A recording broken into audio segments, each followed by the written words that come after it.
Bismillahirrahmanirrahim. Assalamualaikum warahmatullahi wabarakatuh.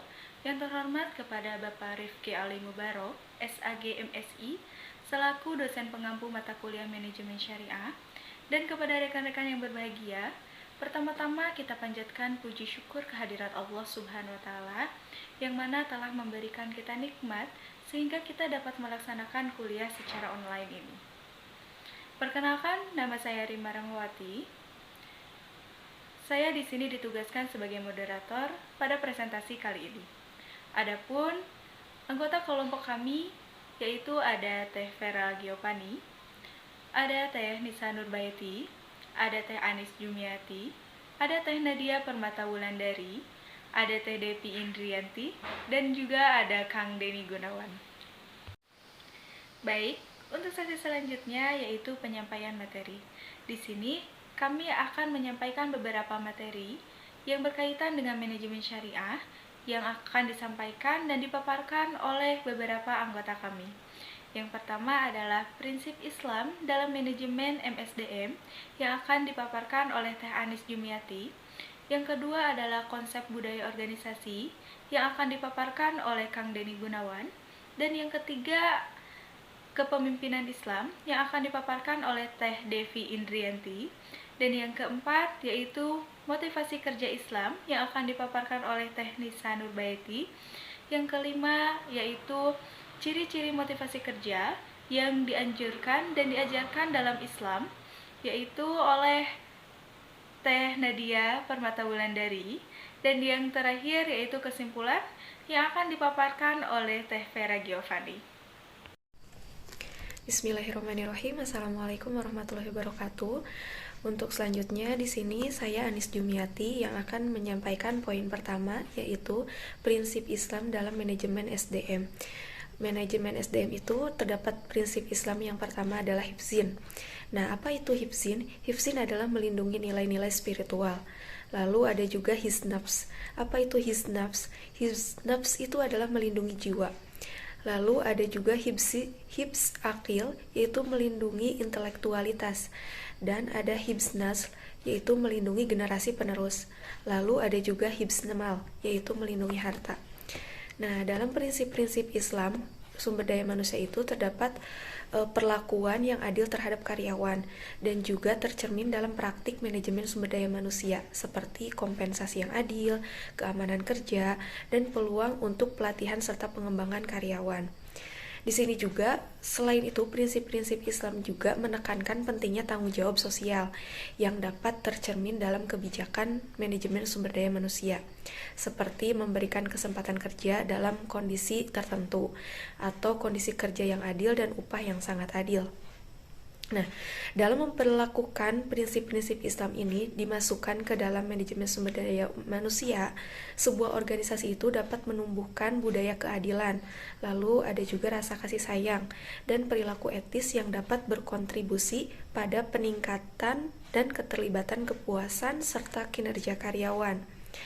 Nah, selanjutnya penting dicatat juga nih bahwa di negara-negara mayoritas muslim, bisnis atau organisasi itu didirikan berdasarkan prinsip-prinsip Islam dan hukum-hukum syariah yang menerapkan praktik manajemen sumber daya manusia yang sesuai dengan kepatuhan dan terhadap kepatuhan adat istiadat setempat serta hukum setempat.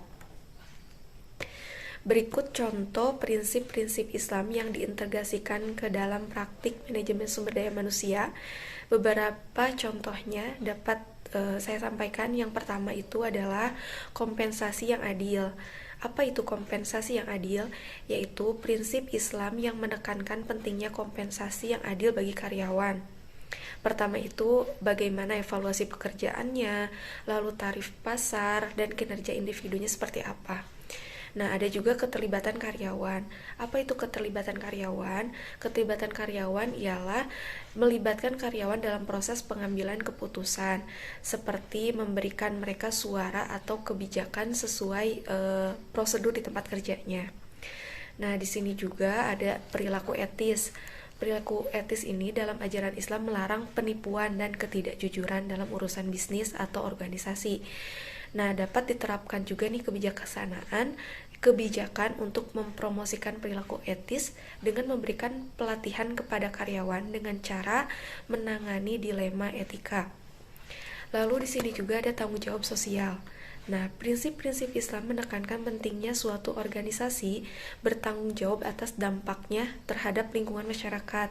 Jadi itu sangat dinilai dalam tanggung jawab sosialnya.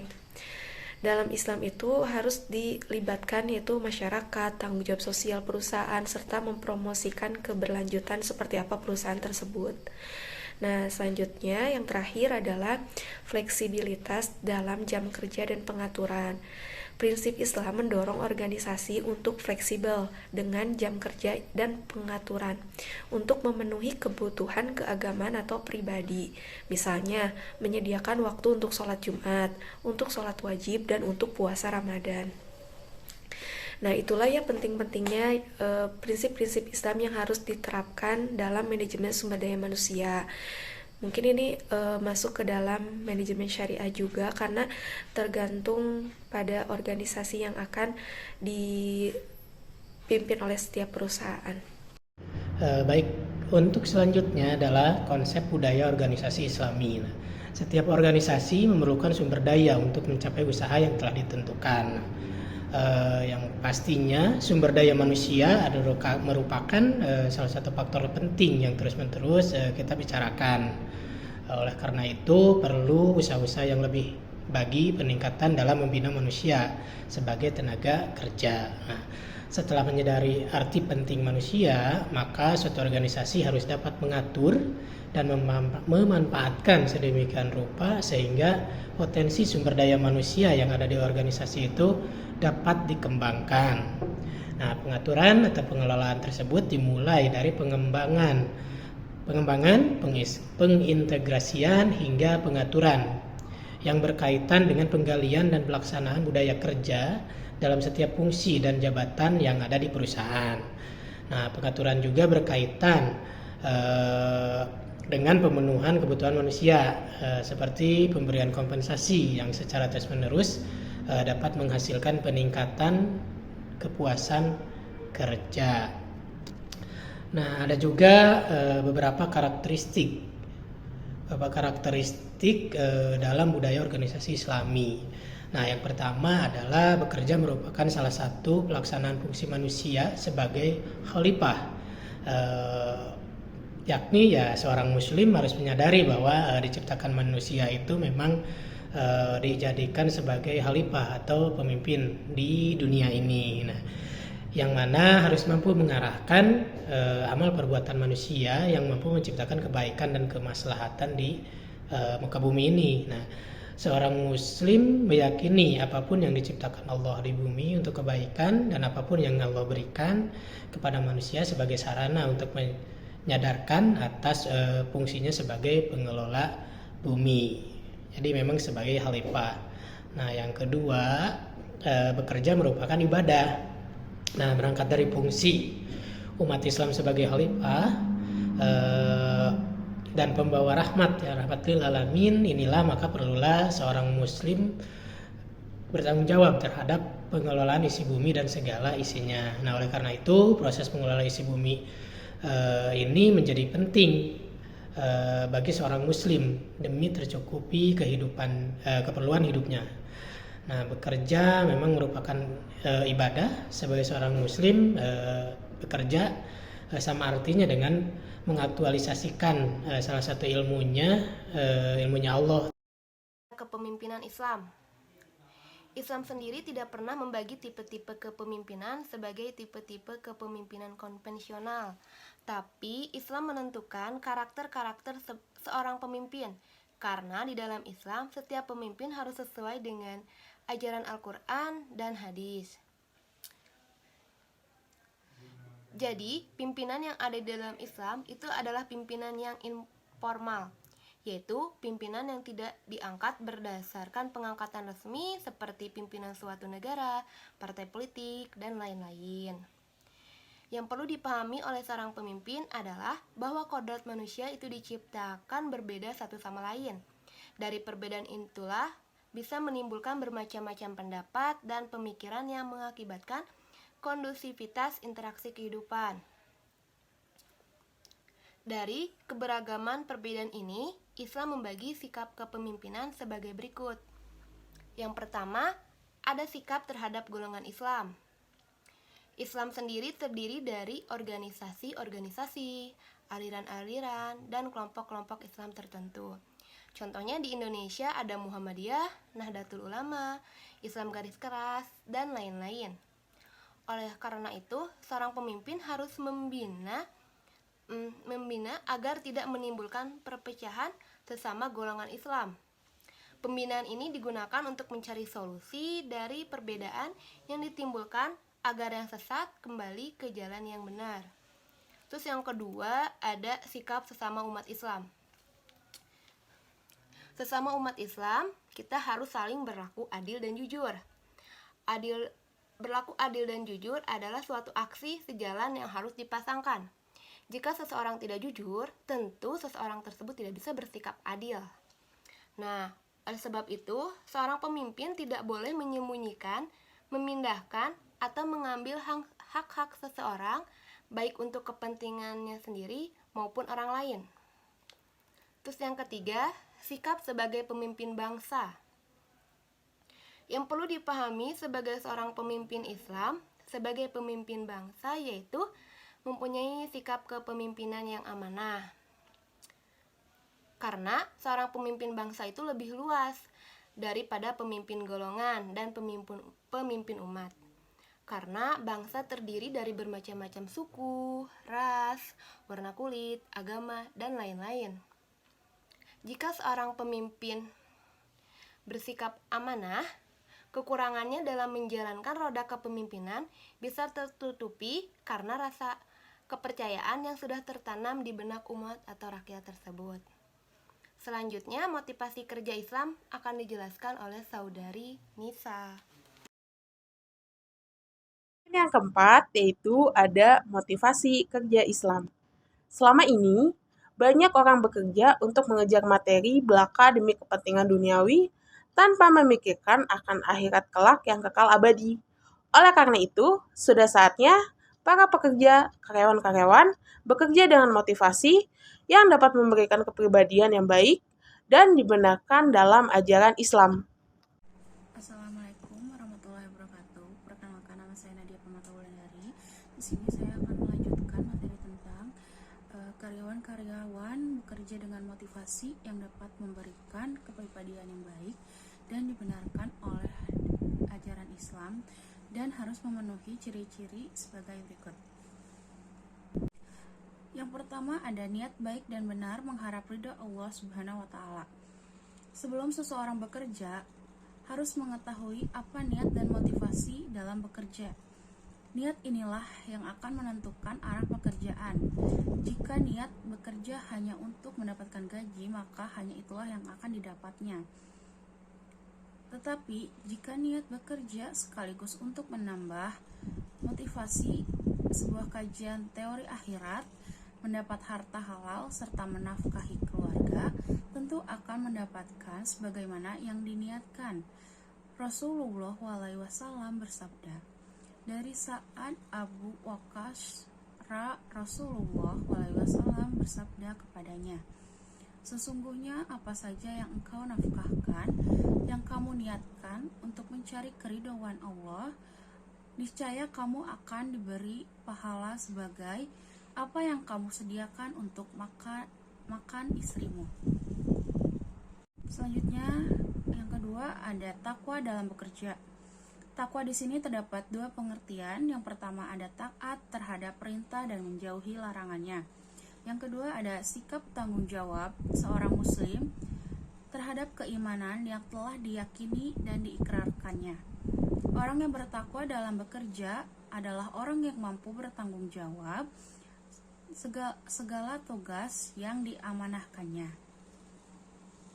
Selanjutnya yang ketiga ada ikhlas dalam bekerja. Ikhlas adalah syarat kunci diterimanya amal perbuatan manusia di sisi Allah Subhanahu wa Ta'ala. Suatu kegiatan atau aktivitas, termasuk kerja, jika dilakukan dengan keikhlasan, maka akan mendatangkan rahmat dari Allah Subhanahu wa Ta'ala. Adapun ciri-ciri yang bekerja dengan ikhlas yaitu: satu, ada bekerja semata-mata mengharap ridho Allah Subhanahu wa taala. Yang kedua, ada bersih dari segala maksud pamrih dan riya. Yang ketiga, penuh semangat dalam mengerjakan pekerjaannya. Dan yang keempat, ada tidak merasa rendah karena makian atau cacian sehingga tidak mengurangi semangat dalam bekerja. Islam menganjurkan umatnya agar memilih aktivitas dan karir yang benar-benar selaras dengan kecenderungan dan bakatnya. Dengan motivasi kerja dalam perspektif Islam, sebuah kajian teori demikian, Islam meletakkan dasar yang kuat akan kebebasan berusaha. Hanya saja untuk menghindari gejala-gejala kejahatan, Islam meletakkan batasan-batasan. Tujuan itu dinyatakan dalam Al-Quran dengan ungkapan bahwa bekerja adalah ibadah. Menurut syariat, keridhaan Allah Subhanahu wa taala tidak akan didapat jika kita tidak melaksanakan tugas tekun, sungguh dan sempurna, menyadari bahwa bekerja adalah ibadah. Budaya kerja menurut perspektif Islam menyimpulkan bahwa ruang lingkup ibadah di dalam Islam sangat luas sekali. Tidak hanya merangkum kegiatan kehidupan manusia dengan Tuhan, tetapi dalam bermuamalah juga. Setiap aktivitas yang dilakukan, baik yang berkaitan dengan individu maupun dengan masyarakat, adalah ibadah menurut Islam selagi memenuhi syarat-syarat tertentu sebagai berikut. 1. Amalan yang dikerjakan itu hendaklah diakui Islam, bersesuaian dengan hukum Islam dan tidak bertentangan. Yang kedua, amalan tersebut dilakukan dengan niat yang baik bagi tujuan untuk memelihara kehormatan diri, menyenangkan keluarga, memberi manfaat kepada seluruhnya, dan memakmurkan bumi sebagaimana yang dianjurkan oleh Allah. Yang ketiga, ada amalan tersebut mestilah dibuat dengan sebaik-baiknya demi menepati apa yang ditetapkan Rasulullah SAW, yaitu Allah Subhanahu wa taala amat menyukai seseorang yang membuat suatu pekerjaan dengan bersungguh-sungguh dan dalam keadaan yang baik. Yang keempat, ketika membuat amalan tersebut hendaklah sesuai menurut hukum Islam dan ketentuan batasannya, seperti tidak menzolimi orang lain, tidak khianat, tidak menipu, atau merampas hak milik orang lain. Dan yang terakhir ada tidak meninggalkan ibadah-ibadah khusus seperti sholat, zakat, dan lain sebagainya.